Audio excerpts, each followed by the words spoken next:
Hey everyone, it's been a few months since I've put a bit of an update on for the HQ Prem that I've been building. So I'll just give you a bit of a look at the progress so far. As you walk up to the car, you can see that the alloy radio is in place. The 6-row transmission coolers all bolted on and run through. You come around to the front of the engine. It's all nice and tidy through here now.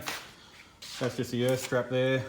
We polished up the original strap, all ready to go for the heater box.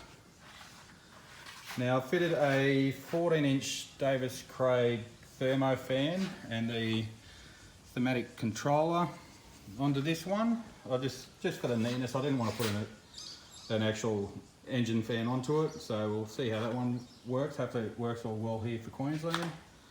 Give you a bit of a look at how I've actually wired up the battery. Now I've run the wires around so they'll actually come up from the back of the radio support panel. Just so it's nice and neat, you don't have any of the wires hanging around that you usually see.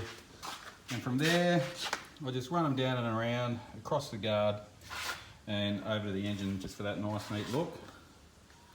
With this one, we had to put a 2-inch air cleaner on. So it's got the high-rise dual plane manifold on the engine. So to get it to fit underneath the bonnet, because I really didn't want to put a hole in the bonnet, I've had to go the 2-inch air cleaner. And it only just fits. Even with doing that, we've had to modify the carby. So I've got a 750 mechanical secondaries on this. Now to get it to work, we've had to machine down the choke entry and also the front breather pipe, just to get it to fit into the air cleaner so that we could get it so it can fit underneath the bonnet. So that's just a little bit of a tip for you, if you're trying to get a small block Chev into one of these HQs and get it with a high-rise manifold underneath the bonnet. You've got to do a bit of fiddling around with your carby and get the smallest air cleaner as possible. That's also drop base air cleaner on it, so it actually drops and hangs over the top of the carby itself. So there's a bit of a look at the engine. We should be starting that up in another week or so. So that'll be good to actually get the old beast alive again. From here, this is all the stainless steel for around the windows and doors. As you can see, I've gone through, I've repaired it all and repolished it all. I think it took me 2 weekends to get it all to this finish, so you can see it's come up really well. It's at the level that anyone would want on their car. So a lot of work on the buffer and little taps here and there with the hammers to get it all straight, but it's all come up really nicely. I've gone through, I've fitted all the door rubbers, windows and everything like that to the doors, as you can see. It all mounts up quite nicely. Very happy with the rubbers. As you can see, opens and shuts quite well. So that's the better auto rubbers kit that we were talking about in the last video. So from here, we'll come around the back of the car. You can see a bit of look at our body lines will come around, see she's nice and straight. And we've got all the wiring's all complete now, so you can see the rear wires there waiting for the bumper bar to be mounted. The exhausts are all through now. The fuel tank I painted gloss black like the rest of the underbody of the car, so we'll get down here so you can see a good look underneath the car. So, and you see it's all just gloss black and the silver of the exhaust with the red on the suspension there. So nice tidy underbody there. Nice clean fuel tank. So that's got the brand new sander and everything in it. So we'll move on from here. So I've actually got the windscreen guys coming out tomorrow. So that'll be good to actually get the windscreen on, and after I've got the windscreen on, I'll actually get into the interior a bit more. You can see I've got the brand new windscreen there. You probably noticed that if you walk around the car, I don't have a rear windscreen here. So I've got onto a mob that they actually got me to drop off the rear window, and they're going to run a ceramic band around it just to neaten it up for that finish so you don't see any of the silicone as they glue it up.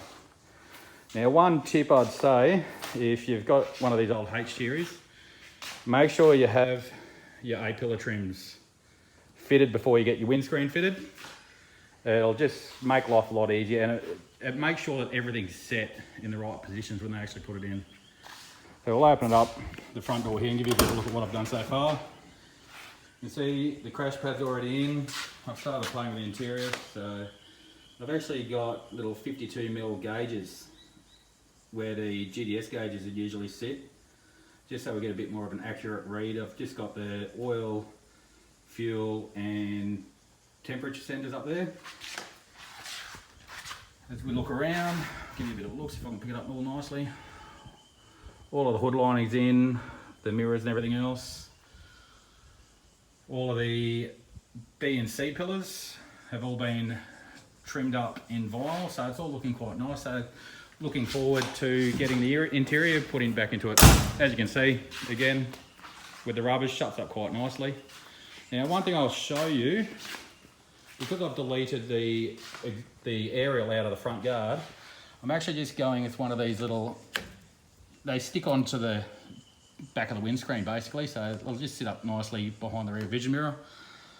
And I've just run the cable down along the roof, down the A-pillar, and actually just tucks in underneath the crash pad and it goes in that way. For the front speakers, I'll see, probably can't really see much, so you can see them a bit. I've got a couple of 2-inch speakers in there. You can get the plates made up, but it's quite easy to just make a bit of a plate up out of aluminium myself. And the rear speakers, I'll give you a look here before the windows go in. I've just used 5x7s, so that they'll mount up quite nicely underneath the original parcel tray without actually having to cut anything out. So the rear deck shelf there, I've made that up. I've cut out for the speakers in it and just covered it over with vinyl. So as you're looking through the window, all you'll see is a nice, clean, black rear parcel shelf, rather than having the speakers hanging out, because like everything on this build, with the wiring and everything else, I just want that nice, clean look. So as you can see, all the wiring's hidden. So the way I've done it is I've brought it up and across through underneath the front lip of the radiator support, and down along the back lip of the firewall, and that gives you that nice clean engine bay look that everyone loves here. Oh guys, hope you enjoyed the video. Hope a couple of you've got a few ideas out of it for your own projects or so forth. If you've liked the video or you'd like to continue watching the build progress, just click like and subscribe on my channel and you'll get the updates as I put them on. So I'll leave you at that guys, and have a good day.